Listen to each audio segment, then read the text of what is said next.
Last night, we introduced you to a homeless woman who barged into the vice mayor's meeting on homelessness to share her story. It was a powerful story, and as you can remember, one city councilor followed her out to get her housing, and the woman's story, pretty remarkable. News 4's Courtney Allen was at that meeting last night. She joins us now with an update. And Courtney, by all accounts, this woman seemed quite successful, yet she still ended up on the streets.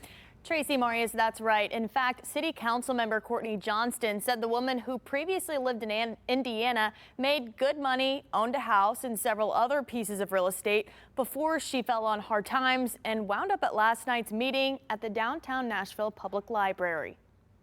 There's no way of ever getting out of poverty. There's no way of ever getting out of being homeless.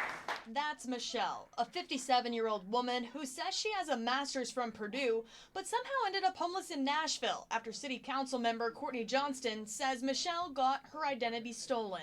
When she said she has been a six-figure earning, high-powered executive in major companies, I have actually verified that. That's the truth. Johnston has been helping Michelle the past 24 hours after following her out of the meeting yesterday and got her into a motel last night. I know for a fact that she wouldn't have gotten there on her own. And so that's a gap. Johnston says Michelle's story struck a chord with many, and she's received an outpouring of support. She is very thankful.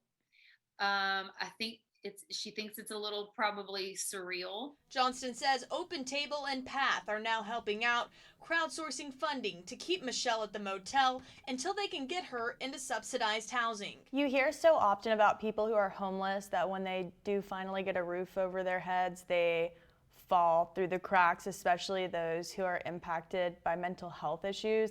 How are you going to make sure that doesn't happen with this woman? The way that I'm planning to do it, and I can't do it with everyone, but I'm certainly going to be following with Michelle. I got her a phone today, so I'm able to communicate with her now. Johnston says she's now got Michelle on a path with a housing navigator and hopes to learn from the journey.